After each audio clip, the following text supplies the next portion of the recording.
Murat Aslan is a lecturer in security studies at the Hasan Kalyoncu University in Ankara, and he joins us now. Tell us why it is so essential for Turkey to enter Afrin at this time.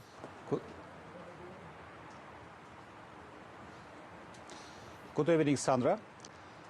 There are three aspects of such a military intervention. The first one, Turkey does not want any terror enclave at its southern borders.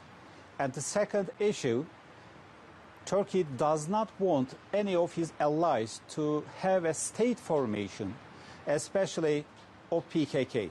And thirdly, now we will have a Sochi process, a dialogue process in Sochi. And Turkey does not want to see any PKK affiliation in such a dialogue because Turkey do not want to see a terror organization as a part of this game.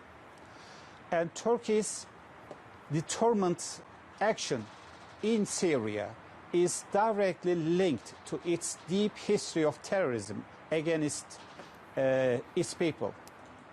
Professor, what do you think this Turkish operation might look like? Might it include ground forces?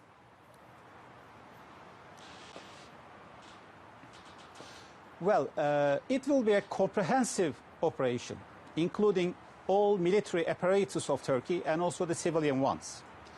Because Turkey is prepared for such an operation for a long time, including ground forces and air force. And also Turkey has advanced its military technology and can try or actually exploit such a technology on the ground. And Turkey is also prepared for any civilian participation like Kızılay or any other institution. So it will be a comprehensive and a well-planned, well-drafted operation.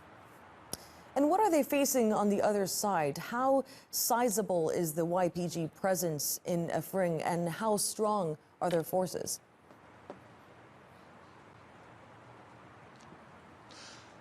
Well, now there are 6 Russian bases in Afrin, as you know, and we expect that Russia will tolerate what Turkey will do and will support, because it's also for Russia's interest.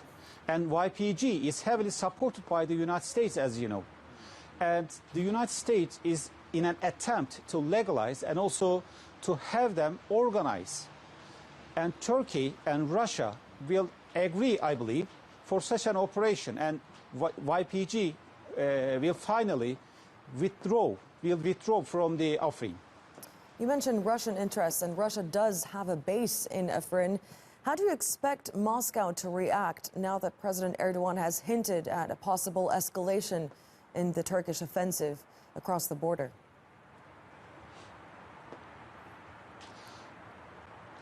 Well, as you know, PKK is heavily affiliated with the United States, and Russia will not enjoy such an affiliation in the near term.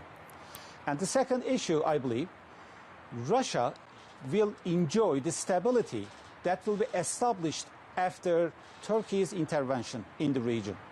Because Afrin, as you know, was heavily populated by Arabs before Syria's crisis.